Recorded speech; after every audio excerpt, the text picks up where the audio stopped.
Hello बच्चों, online classes में आपका स्वागत है। मैं अमित आपको सिखाऊंगा कक्षा 1 की गणित, जिसमें हम सीख रहे थे बच्चों अध्याय 5, जिसका नाम था संख्याओं को घटाना। क्या था? संख्याओं को घटाना। तो बच्चों हमने किस प्रकार से संख्याओं को घटाना सीखा, हम पीछे चलते और थोड़ा देखते हैं। तो बच्चों सबसे पहले हमने चित्रों के माध्यम से घटाना सीखा। आप देख सकते जो भी सारी संख्या थी उनमें से हमने इनको क्या किया, घटाया। और घटाव का चिन्ह क्या होता है? ये होता है, एक आड़ी लाइन होती है। उसके बाद में हमने एक अंक की संख्या की घटाना सीखा। उसके बाद में हमने क्या, 2 अंकों की संख्या को घटाना सीखा। आज हम चलते हैं कुछ व्यवहारिक प्रश्न पर। क्या करना है? व्यवहारिक प्रश्न पर चलते हैं बच्चों। तो करना क्या है आपको, किस प्रकार से जो चीज बता रखी है वही करनी है। तो क्वेश्चन नंबर 1 आपके सामने दे रखा है स्क्रीन पर। पीयूष ने 6 आम खरीदे। पीयूष नाम का लड़का है, उसने 6 आम खरीदे। 6 आम में से उसने क्या किया, 4 आम आयुष को दे दिए। क्या किए? 4 आम आयुष को दे दिए।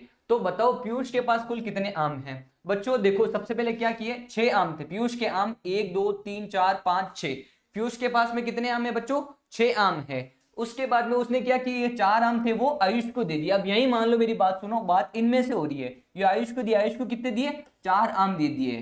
4 आम दे दिए। तो अब आपको बताना कि पीयूष के पास में कितने आम है। तो आप देख सकते हो 4 आम आयुष को देने के बाद में पीयूष के पास में 2 आम बचे। तो इस प्रकार हम कह सकते हैं कि पीयूष के पास शेष 2 आम बचे। चलते हैं क्वेश्चन नंबर 2 पर। एक पेड़ पर 9 आम लगे हुए हैं। क्या? एक पेड़ है आम का, उस पर 9 आम लगे हैं। उनमें से 4 आम टूटकर नीचे गिर गए। एक पेड़ है, उस पर 9 आम थे, उनमें से 4 आम टूटकर नीचे गिर गए। तो अब बताओ पेड़ पर कुल कितने आम है। आपको पेड़ का चित्र दिखाई दे रहा है, जिसपे आप देख सकते हो 1 2 3 4 5 6 7 8 9 9 आम दिखाई दे रहे हैं। उनमें से 4 आम क्या हो गए, टूट के नीचे गिर गए। अब बताना कि नीचे गिरने के बाद में उस पेड़ पर पीछे कितने आम बचे। तो आप देख सकते हो 1 2 3 4 5। कितने आम बचे? 5 आम बचे। चलते हैं क्वेश्चन नंबर 3 पर। क्वेश्चन नंबर 3 क्या कह रहे हैं,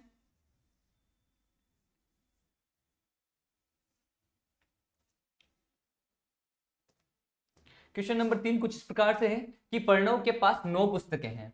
क्या है? प्रणव के पास में 9 पुस्तकें हैं और उसके भाई राजकुमार के पास 7 पुस्तकें हैं। 2 लड़के हैं, एक के पास 9 पुस्तक है और एक के पास 7 पुस्तकें हैं। तो अब आपको बतानी है कि प्रणव के पास कितनी पुस्तकें ज्यादा हैं। मतलब राजकुमार से ज्यादा बताने की उसके पास में कुल कितनी पुस्तकें हैं। तो सबसे पहले आपको ज्ञात है ये जो पुस्तकें है वो किसकी है, प्रणव की है। कितनी? 1 2 3 4 5 6 7 8 9। ठीक है। अब आपको बतानी है कि राजकुमार के पास में 7, 1 2 3 4 5 6 7। अब क्या करना है बच्चों, बतानी है। ये तो है प्रणव की पुस्तकें, उनमें से ये जो पुस्तकें थी बच्चों, ये थी राजकुमार के पास में पुस्तकें हैं। तो अब आपको बतानी कि इससे कितनी ज्यादा पुस्तकें हैं प्रणव के पास में। तो हम कह सकते हैं कि इसके राजकुमार से ज्यादा कितनी पुस्तकें हैं प्रणव के पास में। तो आप कर सकते हो 9 में से अगर 7 पुस्तकें आप हटा दोगे तो आपको बचेंगे 2 पीछे। तो कह सकते हो कि जो 2 पुस्तकें हैं वो राजकुमार से ज्यादा है, जो किसके पास में है, प्रणव के पास में है। चलते हैं क्वेश्चन नंबर 4 पर। क्वेश्चन नंबर 4 कुछ इस प्रकार से है कि एक मेज है, एक मेज पर 8 कप रखे हुए हैं। एक मेज बनी हुई है, उस पर 8 कप रखे हुए। कितने? 8 कप रखे थे। उनमें से 4 कप टूटकर गिर गए। क्या हुआ? 4 कप टूटकर नीचे गिर गए। बताओ उस मेज पर कितने हैं। देखो जैसे कि आप ये मेज दिखाई दे रही है, आप उसको ही मान लो। क्या करना है, इस ऊपर वाले डायग्राम को देखना है। एक मेज थी, उनमें से 8 कप रखे होते इस मेज पर। फिर क्या हुआ, ये 4 कप थे वो टूटकर नीचे गिर गए। क्या हुआ? 4 कप टूटकर नीचे गिर गए। तो अब बताना उस मेज पर पीछे कितने कप बचे। तो आप देख सकते हो इस चित्र के माध्यम से 1 2 3 4। अतः हम कह सकते हैं कि उस मेज पर पीछे 4 कप पड़े हुए हैं। चलते क्वेश्चन नंबर 5 पर। क्वेश्चन नंबर 5 क्या कह रहा है, एक पेड़ पर 5 पक्षी बैठे हैं। एक पेड़ है, उसकी डाली पर कितने? 5 पक्षी बैठे हैं। जैसे कि आप चित्र में देख सकते हैं बच्चों, 5 पक्षी बैठे हैं। उनमें से क्या है, 3 पक्षी उड़ गए। ये जो कटा हुआ है ना, वो 3 पक्षी उड़ गए। तो अब आपको बताना पीछे कितने पक्षी बचे। तो आप कह सकते हो, आप इस चित्र के माध्यम से देखते हो, उड़ने के बाद में उस डाली पर 2 पक्षी बैठे हैं। अतः हम कह सकते हैं कि 5 में से अगर 3 जाएगा तो पीछे बचेंगे 2। अतः हम कह सकते हैं कि पीछे 2 पक्षी बैठे हैं। चलते हैं आगे।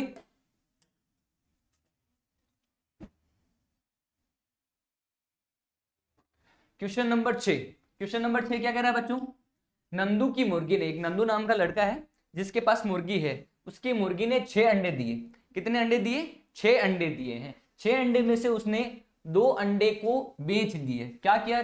2 अंडे बेच दिए, तो बताओ उसके पास कुल शेष कितने अंडे बचे, पीछे कितने अंडे बचे। क्या करना है आपको, सबसे पहले देखो 1 2 3 4 5 6, कितने 6 अंडे थे, उनमें से 2 अंडे उसने बेच दिए। अब बताओ आपके उसके पास में कुल कितने अंडे बचे, 1 2 3 4, अतः हम कह सकते हैं उसके पास में शेष 4 अंडे बचे। आगे चलते हैं क्वेश्चन नंबर 7 पर।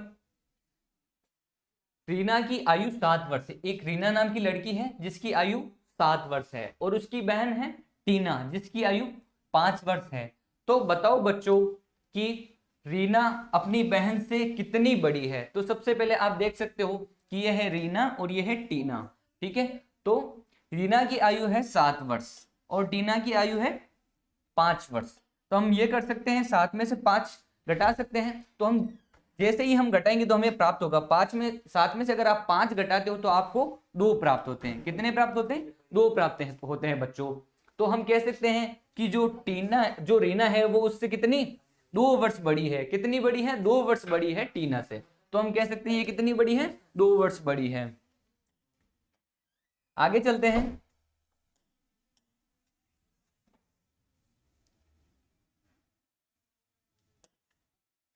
घटाव पर आधारित व्यवहारिक प्रश्न क्या कह रहा है।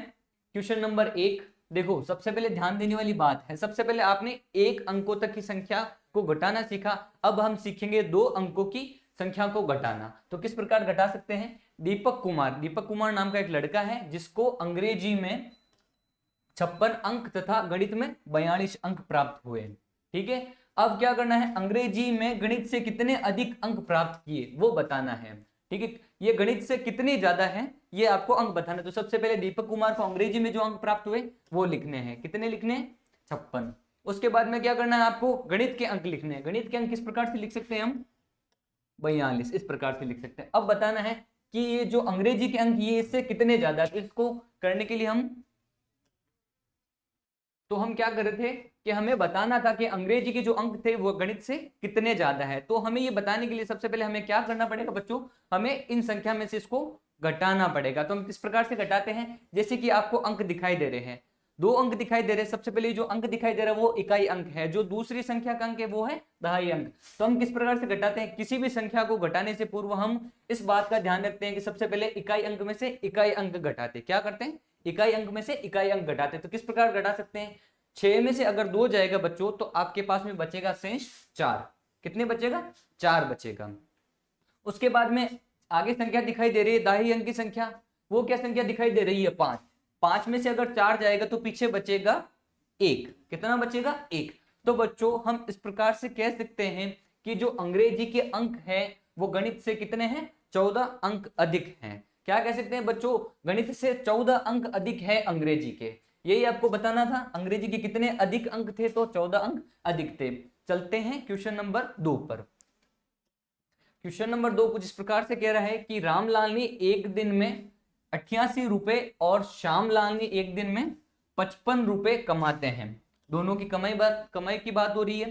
रामलाल एक दिन में 88 रुपए और श्यामलाल एक दिन में 55 रुपए कमाता है। तो दोनों में से किसने अधिक रुपए कमाए। तो मेरी बात सुनो, इनकी तुलना करनी है। क्या करनी है, दोनों में से किसने कितने अधिक रुपए कमाए। अब मेरी बात सुनो, अगर ये पूछता कि किसने अधिक कमाए तो आप इसको आसानी से कह सकते हो कि रामलाल ने एक दिन में 88 रुपए कमाए तो वो इससे अधिक कमाए, ठीक है, आसानी से कह सकते हो। अब ये बताना है कि किससे कितने अधिक कमाए, मतलब श्यामलाल ने रामलाल से कितने अधिक कमाए। तो सबसे पहले क्या करना है, हमें रामलाल की कमाई लिखनी है। तो रामलाल की कमाई कितनी है, 88। उसके बाद में चलते हैं श्यामलाल की कमाई पर। एक दिन में उसने कितने कमाए, 55 रुपए कमाए। तो हमें बताना है कितने अधिक कमाए श्यामलाल से कितने अधिक रामलाल ने कमाए। तो हमें क्या करना पड़ेगा, इसको घटाना पड़ेगा। घटाने के लिए हम क्या करते हैं, इकाई अंक से शुरू करते हैं। तो इकाई अंक दे रखा है 8। 8 में से आपको क्या करना है, 5 घटाना है। 5 घटाओगे तो आपको प्राप्त होंगे 3। कितने प्राप्त होंगे, 3 प्राप्त होंगे। चलते हैं दूसरे अंक पर, जो आपको सेम डिजिट दिखाई दे रहा है, सेम अंक दिखाई दे रहा है। अंक क्या है, 8। दहाई अंक का अंक है 8, उसमें से आपको घटाना है 5। जैसे ही आप 8 में से 5 घटाते हो तो आपको 3 पुनः प्राप्त होते हैं। तो आप कह सकते हैं बच्चों कि 33 रुपए हैं वो रामलाल ने श्यामलाल से अधिक कमाए। क्या, रामलाल ने श्यामलाल से अधिक कमाए। आगे चलते हैं। इस प्रकार से आपको क्या करना है, क्वेश्चन नंबर 3,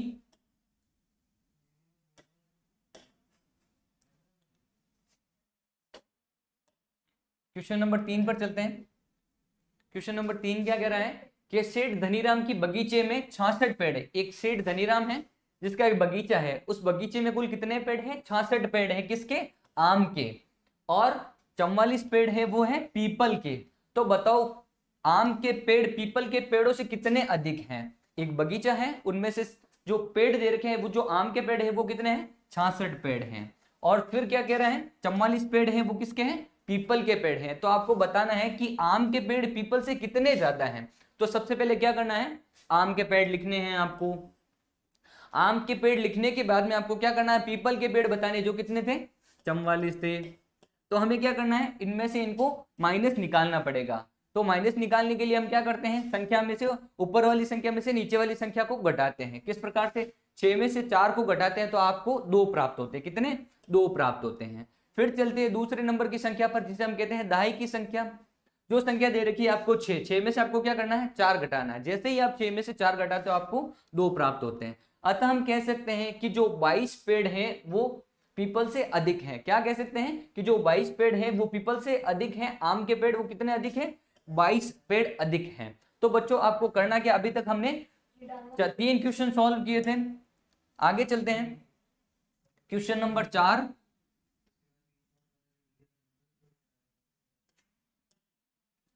क्वेश्चन नंबर 4 और क्वेश्चन नंबर 5। क्वेश्चन नंबर 4 और क्वेश्चन नंबर 5 क्या करना है आपको, गृह कार्य के रूप में अपनी नोटबुक में करना है। ठीक है बच्चों, क्या करना है, क्वेश्चन नंबर 4 और क्वेश्चन नंबर 5 आपको अपनी नोटबुक में गृह कार्य के रूप में करना है, स्क्रीनशॉट। फिर आगे चलते हैं। तो बच्चों हमने देखा यहां तक आपको क्वेश्चन नंबर 4 और क्वेश्चन नंबर 5 क्या करना है, होमवर्क के रूप में आपको करना था, जो आप देख चुके हैं। आज की कक्षा में बच्चों इतना ही, आगे पढ़ेंगे कल। तब तक के लिए धन्यवाद।